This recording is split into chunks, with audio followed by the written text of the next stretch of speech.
if you're looking for an Android smartphone that is less than 6 inches, you're really tough out of luck because there isn't a lot of Android smartphones that are in that size category, and even a lot of smartphones in general that are less than 6 in terms of just size. Now, this month has been really busy and we've seen a ton of devices on the channel, made a ton of videos, and if you guys have enjoyed that and you're still watching, hit that subscribe button and notification icon. We're almost at 500K, so smash subscribe button. So the device we're talking about, which you've seen earlier, is the Asus Zenfone 10. This is a lovely compact device coming in at 5.9 inches. This is one of the most compact Android smartphones you find in the market. And this is something Asus has honed in with the Zenfone line. Now, the Zenfone 9 last year was also compact, and it's continued its heritage. You've got 5 different colors. You've got it in some really interesting names, but this is a starry white. You've got like a black, a blue, a green, a white, and a red. And this is the starry blue right here. Now, what do you have with this device? There's a couple of things. First off, you've got this lovely display. It's, I guess mentioned again, it's 5.9 inches.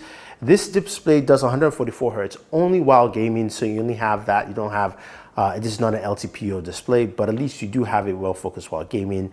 You do have a front-facing camera right here. Very nice compact look. It's got a little bit of a chin at the bottom, but I'm fine with it because it kind of aids well with just the size of this device. And then you've got your speaker grill at the bottom. You've got USB Type-C. Yeah, then you've also got a headphone jack. So even in its compact size, it still has a headphone jack. This is a relatively slim device, but there's a lot of texture at the back of the device itself where you see, of course, the color. It feels really nice. I don't know if you can hear that. And this Asus Zen logo is there. Now the camera housings are big. 2 cameras here on this device here. We've got a 50 megapixel and we've got 13 ultra wide. Now that 50 megapixel has something unique. It's got a 6-axis gimbal on there, and it's got an advanced EIS for better video stabilization. So that brings us to the very first thing. How well does the camera handle? Well, the camera has some unique features, right? You go into the camera software and you go into video, you have the ability to go into adaptive stabilization. And what that means is pretty much this, is that adaptive stabilization allows for basically a little bit of a crop and also better stabilization while you're actually using the device. So let's see how that stacks up against the S23. Now I do have the S23 Plus here, yes, which is a slightly bigger device, but it has the same cameras and same functionality as the S23. So let's see how it stacks up with video, photos, and then, wrap that up.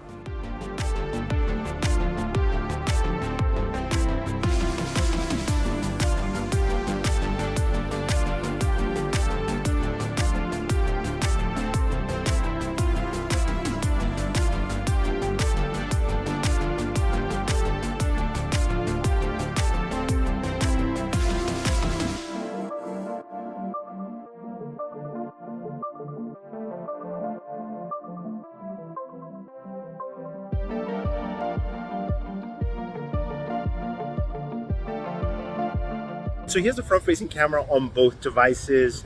The Asus Zenfone 10, it's at 1080p 30 frames, while of course the Galaxy S23 and 23 Plus go all the way to 4K 60. So 4K 60 on the Galaxy, and I'm just showing you what it is 1080.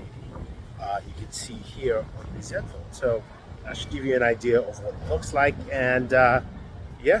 4K 60 with the active stabilization. 4K 30 adaptive stabilization. One difference you find with the Galaxy is that you can switch to the front-facing camera right here, and then, which you can't do on most devices. You can also switch lenses, so we can go to the ultra wide here, to the main, and the Galaxy of course has 3 lenses on all its devices, so we can zoom in, you can go back, and you get the idea.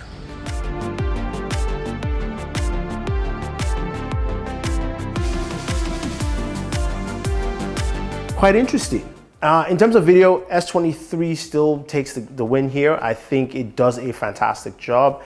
In terms of images, daytime images really nice from both devices. I did prefer some of the low light from the S23, though in terms of the front-facing camera, I preferred that of the Asus Zenfone 10, even though it was very noisy, but it wasn't a very soft image for what the S23 provided. So in camera, I think, Asus has done a decent job. Now, the 8K footage that we saw, that was quite interesting. 8K 30 is just better than 8K 24 in my opinion, and that's where the S23 shines.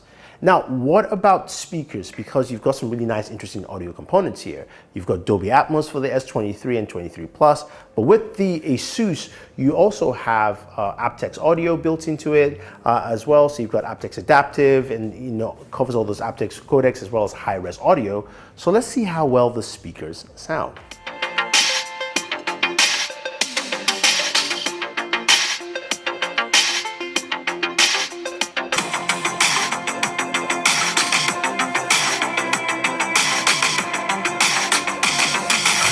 To be fair, it wasn't a one-to-one comparison because the S23 Plus has slightly bigger speakers, but just giving you an idea of what the Zenfone 10 sounds like, and I thought it was pretty good and decent in terms of audio.